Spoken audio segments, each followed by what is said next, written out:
Hey guys, how's it going? This is Nat Nader and welcome back to your weekly dose of Creepypasta.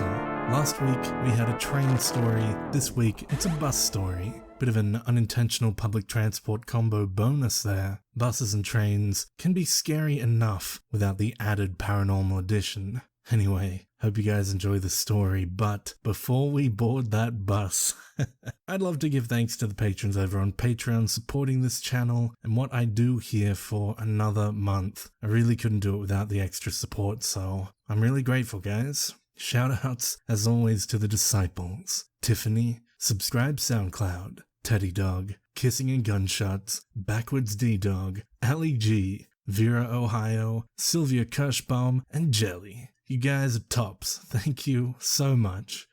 Now, as always, turn out the lights, get comfortable, and let the story begin.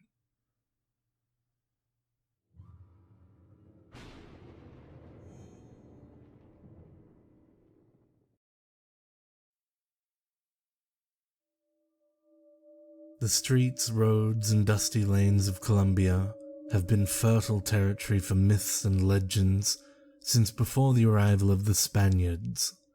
Tales of La Patasola, a one-legged wailing banshee that forever sought her child, and of El Duende, a backwards-footed goblin that led travelers to their doom, nibbled at the corners of many a journeyman's ease for centuries.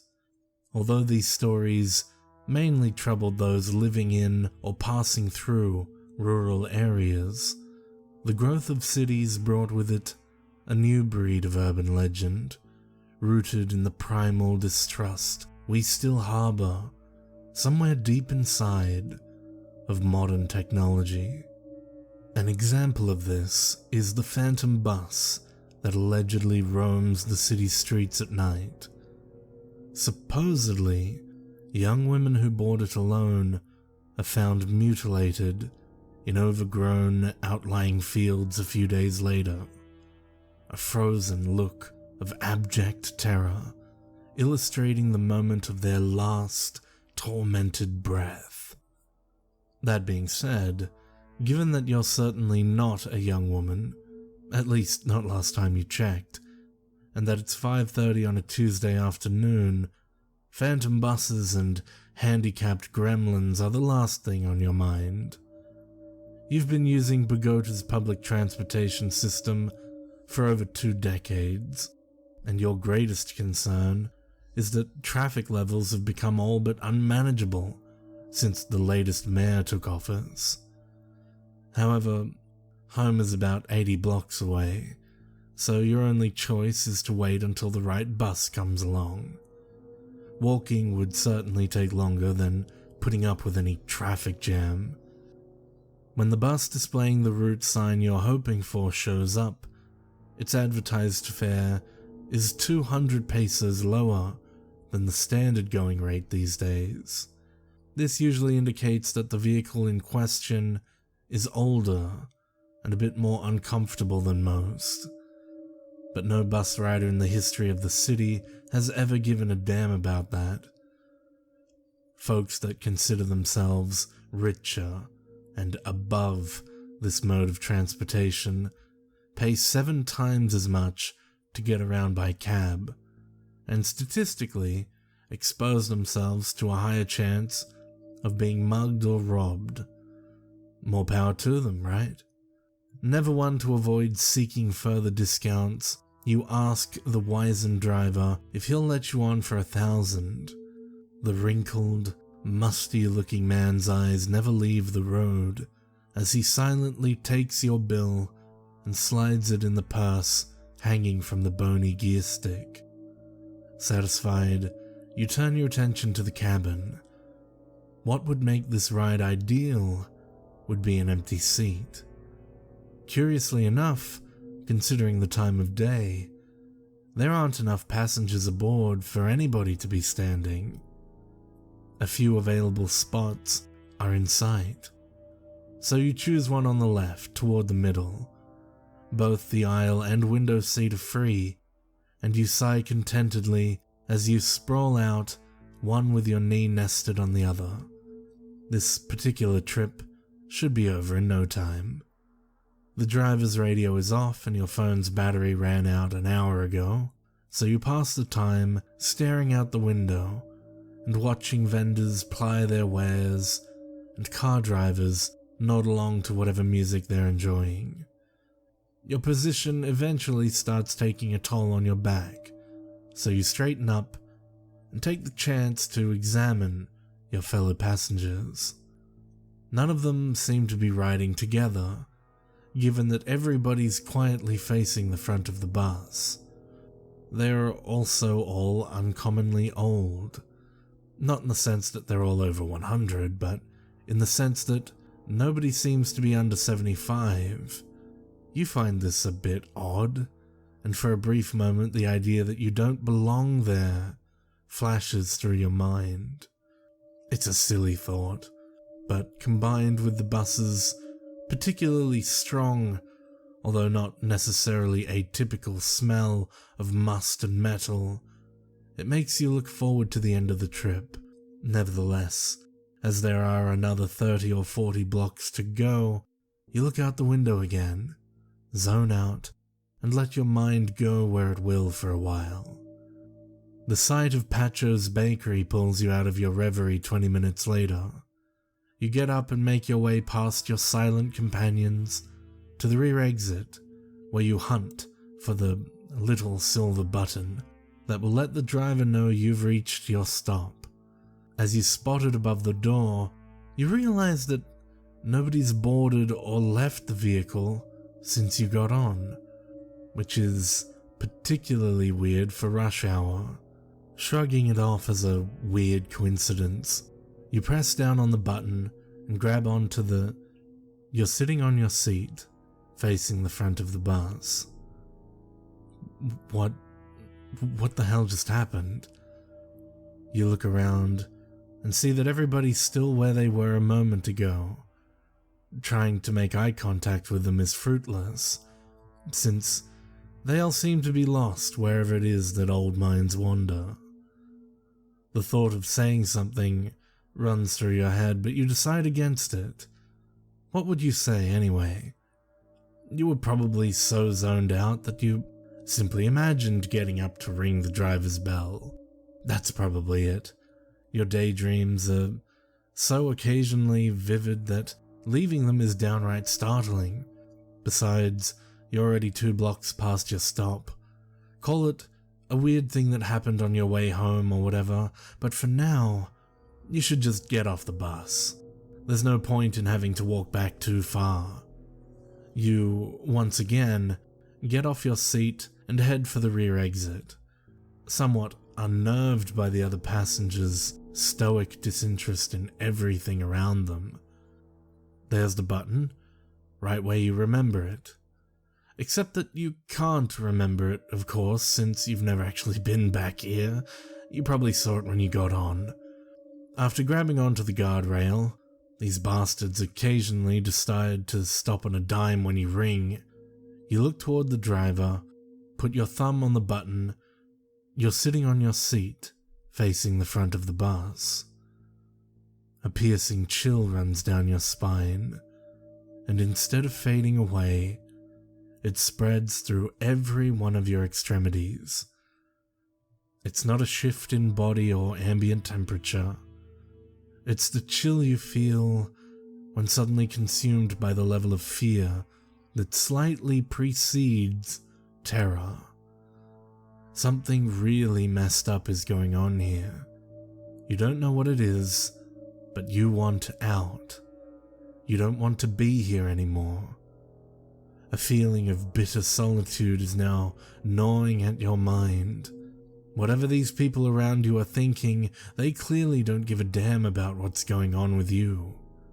Therefore, you once again decide to avoid saying anything and simply lift yourself off the seat, not processing the fact that you did it with less agility than should have been the case. All you want right now is to get off the bus.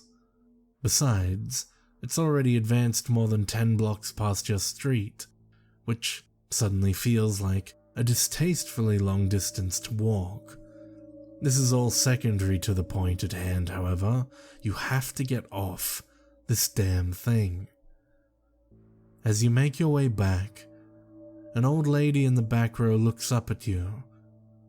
Her expression tells you nothing, but the way it fixes on you, on your torso to be precise, as if you were just another chunk of the vehicle, further spikes the almost overpowering sense of dread now coursing through your veins. Whatever, you can't panic, not now. You stand at the back of the bus, and instead of going for the button, yell at the driver. You yell at him to stop, to let you off, that you've already rung twice, but nothing comes of it. You curse at him, tell him what he will die of and wish great evil upon his kin, but the door remains unmoved. The man is not listening, or he doesn't care, or he doesn't want you to get off, but you don't give a damn what he wants or doesn't want, so you grab onto the bars, take a step back for momentum, and send a solid kick right into the column of hinges that you are sitting on your seat, facing the front of the bus. It takes a moment to register, maybe more than a moment, maybe it's a full minute, and as you realize that the bus doesn't want you to leave, you also realize that your right knee hurts with an unnatural, piercing sharpness. It's the same leg you used against the door, and now it feels like it's all but broken.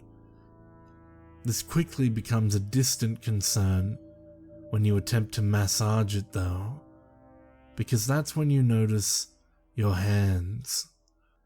These are not the hands of a 25-year-old. They are wrinkly, set with well-defined veins, and even lightly patched with liver spots. As you study your hands and arms, cold terror envelops every corner of your psyche. You touch your face and feel wrinkles and whiskers that didn't previously exist upon your cheekbones. Your head is patched with a few anemic strands of hair. As your fingertip grazes your coarse scalp, a spark of electricity shoots through it and down into the most private recesses of your being. Your eyes dry up, open wide and unbelieving, and you feel a 7-ton lump of horror coalesce in your otherwise paralyzed throat. You must leave this evil bus. You must leave it at once before it finishes what it has begun. You carefully make your way off your seat, no need for any further injury, and head toward the front, toward the driver. Perhaps you can reason with him, or perhaps you can club him to death with a flashlight or something, since there are always a variety of trinkets and gadgets at the front of you are sitting on your seat, facing the front of the bus. It takes a good 5 or 10 minutes for you to come to terms with what is happening to you, to understand that your life is vanishing before your eyes. Your hands are now like those of your grandmother. Your back hurts from the base all the way to your neck, and your eyes can barely focus on the huge signs posted above the windows. Even your mind isn't as sharp as it should be. It takes you a while to determine that you should make another attempt at the exit. Perhaps violence is not the answer. Perhaps you can gently pull it open. Perhaps if you treat the bus like a living, gentle being instead of like a demonic machine, it will let you out. Perhaps. The old woman is looking at you again. You notice her blue jacket, which is much too big for her. If it were a blouse of the same size, It would hang loosely off her gaunt frame. A tiny, hesitant tear forms on her frail face, and then follows a meandering path down her ancient features to land on her wrist with eerie finality. There's a red Toto watch around that wrist, the sort that is currently all the rage with kids graduating from high school. You examine the door. 2 panes joined by a vertical line of hinges, coated on the right by a rubber pad to avoid contact damage. The door is slightly bent inwards, and as you notice this, a glimmer of hope runs through you. If you can just insert, you are sitting on your seat, facing the front of the bus. What the fuck? What the fuck is going on? My hands, they're old. My hands are the hands of an old man. Not of my grandfather, of an old... The man behind you starts when you turn to him and yell at him and grab his face and scream at him to let you off. He mouths something you don't understand. His teeth, his blood, your teeth. Oh my god, my teeth are like tiny, they're dust. What the hell, how long have I been here? Fuck this. I'm breaking the window with my elbow, even if it breaks. I don't want to die here no more. You're sitting on your seat, facing the front of the bus. After a long time, you glance down at your hands. They are gnarled, rheumatic, blood-splattered claws of a hag that's seen more than one generation's share of horrors. A hag? A hag isn't the right word. A hag is a woman, right? At least, so it was in Mother's stories, like those of La Patasola. Your knee still hurts, but not as much as your elbow. It feels like it is shattered. Ah, yes. This bus. You must get off it. You know you must get off it now. You don't remember why you must, but it is imperative that you do. It's urgent. It was urgent. You are so tired. You try to lift yourself off the seat, but your knees buckle under your weight. It is by chance that you fall back on the bench. You must get off the bus. You remember these buses. They used to take you to work. You steady yourself on the bench. You'll try to get off the bus. But in a moment, you must rest. The bus can wait. You are sitting on your seat, facing the front of the bus. You are sitting on your seat, facing the front of the bus.